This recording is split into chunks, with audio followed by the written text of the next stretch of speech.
There's much more to it than that. We experience eternity now. Psalm 84:10, the psalmist writes, "Better is one day in your courts than 1,000 elsewhere. I would rather be a doorkeeper in the house of my God than dwell in the tents of the wicked." We can't imagine how wonderful heaven is going to be. But if we enjoy life now, just imagine heaven. Hold your place and turn with me to Revelation chapter 21.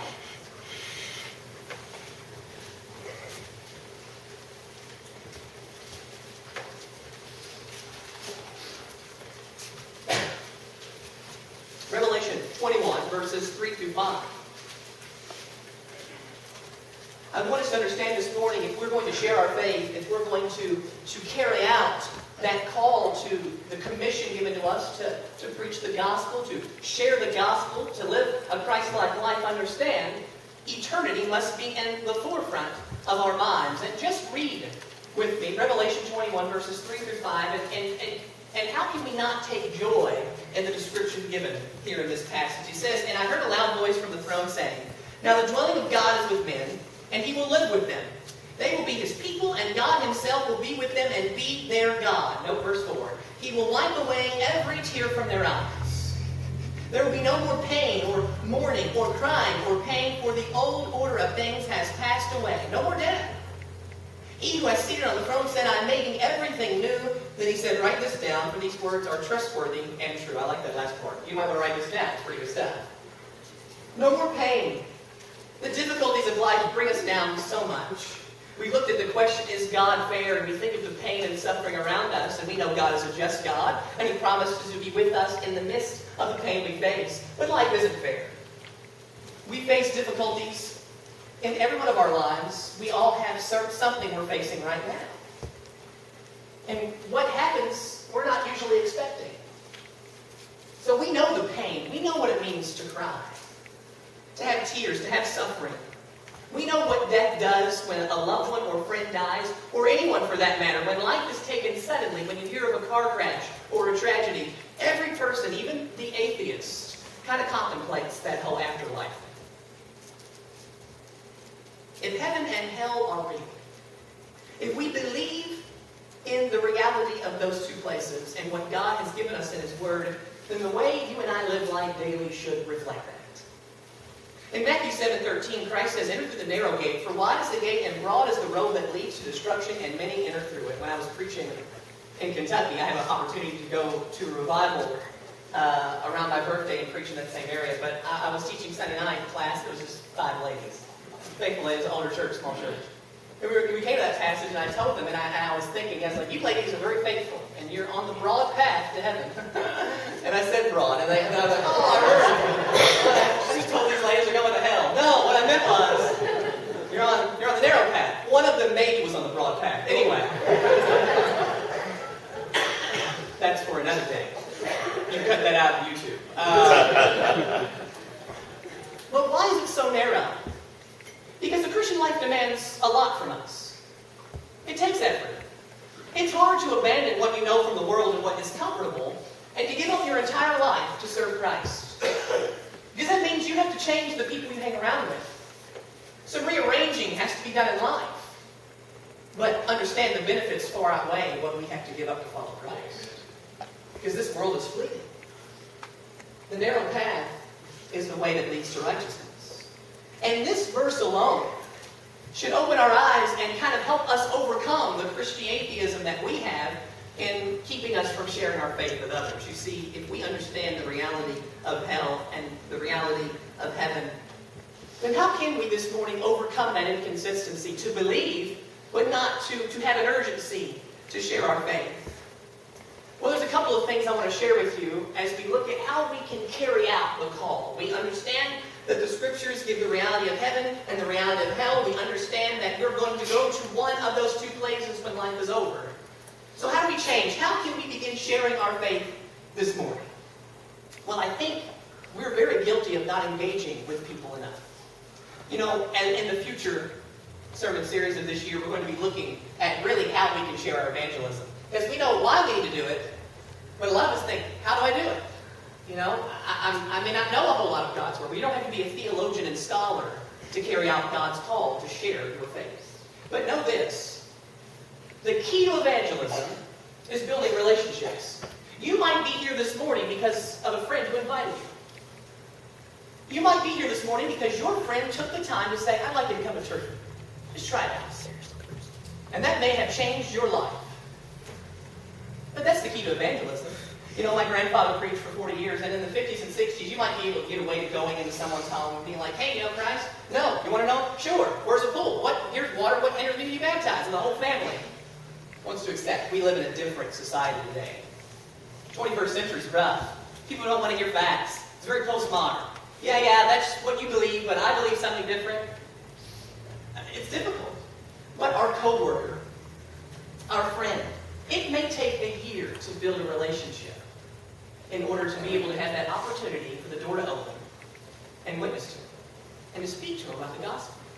But that's why we have to care about being engaged in people's lives. Christ cared about lost people, and we must care about lost people. How dare we keep the message of the gospel to ourselves when we have a friend or a family member who is going to go to hell when their life is over? How can we live with that and keep such a message from them? Many lost individuals are genuinely hungry to hear truth. They live in a world that has been broken, that has let them down, that has hurt them, that's beat them up. That's what the world does. And they are just looking for someone to be honest and caring enough to just talk with them and befriend them. And you have no idea what an impact that would be in their lives. But here are just a couple of ways that you and I, this morning, can share our faith. The first is always be ready. Always be ready. 1 Peter chapter 3, verse 15. Peter writes, but in your heart set apart Christ as Lord. Always be prepared to give an answer to everyone who asks you to give the reason for the hope that you have, but do this with gentleness and respect. Sometimes we have to be bold with people, have a confrontational style, but the more time you spend with that person, you'll know how to approach them. Some people are stubborn. You have a confrontational moment, and then you have to back off and think, I hope they get it, and if not, you got to pray for them. But a lot of times, we have to be very gentle, and we have to have reverence and tact in dealing with people, just as we do on a day-to-day basis. Because without tact, they're not going to listen to the gospel message. That's why it says gentleness and reverence. But always be ready to give an answer for the hope that lies within you. Can you tell somebody this morning why you're a Christian? Well, Mom and Dad brought me when I was growing up, and that's kind of why I'm here at church. I'd rather be somewhere else. Preacher's too long. Or, well, that's what the church believes, and that's just kind of how a lot of people can't describe what the plan of salvation is, or why Jesus is so important. They just kind of think, well, that's kind of what I've been doing. That answer is poor when it comes to reaching people with the gospel of Jesus Christ. They want more. Because if you don't care about why you live for Jesus, folks, lost people aren't going to care. Always be ready. The Greek word is apologia for defend. To give a defense, a verbal defense, a speech of defense. It's interesting, we can defend our favorite ball teams. We can defend our hobbies. Folks, we can defend our politicians very passionately, considering whatever party you represent. But why are we not as passionate to defend the faith? We've got to know why we believe it. There's got to be meaning and substance to why we come to church and we hear the scriptures read. Church members of God's body, we must be ready to answer the questions that lost people have. Because if they come to you with a question about death, about pain, maybe some of the questions that we've addressed in this sermon series, and we're not willing to help them work through that, they're going to be turned off from the gospel. Because that might be the only open door to where their heart has been opened just enough. And that door will shut very quickly if you and I don't make an effort to care to help them. Preparation gives us a confidence to share our faith. Always be ready. The second thing is kind of simple. Invite someone to church. Invite a friend. Invite a family member. In John chapter 4, we see Jesus' encounter with the Samaritan woman at the well. And just to kind of a brief background, you don't have to turn there, but understand that if you think racism was bad in this country, racism was much worse during this time because the Jews hated the Gentiles. As a matter of fact, the Samaritan was a half-breed, a mixed race. between Gentile and Jew. And when you go back and read Josephus and other historians and just hear the description of what Jews had to say to Gentiles and Samaritans, you'd be appalled. They've got nothing today on what they did then. But the Samaritan was a half-breed. So here's this woman coming to the well. She's carrying out her duty. And there's Jesus. And what is so shocking to this woman, who has probably been chastised, who probably has never had a Jew talk to her in his life, or her life, all of a sudden Jesus says, hey, can you give me a drink? Kind of look around for a second. You think, are you talking to me? Because surely a Jew wouldn't be taking the time to associate with a Samaritan. You see, Jesus showing so much concern for this woman as the story unfolds, says, hey, you may drink this water, but I offer you living water that never goes away. It's everlasting water.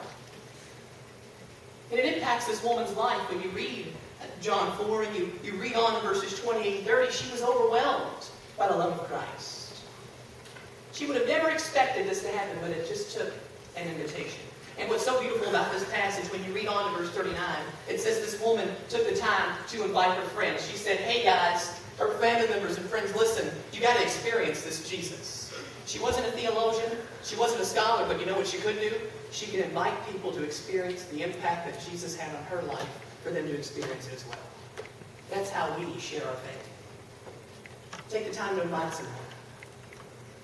Regardless of the response they give, all they can say is no. But invite them. Another thing that we can do is share our testimony. You know, some of you here may have not grown up in the church all your life. Some of you here may have probably gotten to some pretty crummy things. But then you found Jesus at a certain point and you see how what a change took place. You can be such an impact. You have no idea how, with just the testimony of your life. The testimony of understanding, listen, I was just like you. I was a sinner. I was a horrible person. But here's what happened. Christ entered and changed everything. And there's hope for you too if you just make him a part of your life. Testimony means everything. In John 9, verse 25, we see in that passage, we looked at it a couple of weeks ago, the blind man who was like that from birth. And we see, the disciples kind of asking Jesus, so what did this guy do? Was his parents bad, or was he bad? What caused him to be blind? Well, we know things happened. We touched on that. But this blind man wasn't a scholar. He wasn't a theologian. He wasn't well-crafted in the Scripture. But I love what he says in verse 25. The Pharisees are saying, this man Jesus, he's a liar. He's blaspheming. What do you have to say for this? You encountered him. I love what he says. Whether he's a sinner or not, I don't know. One thing I do know. I was blind, but now I see.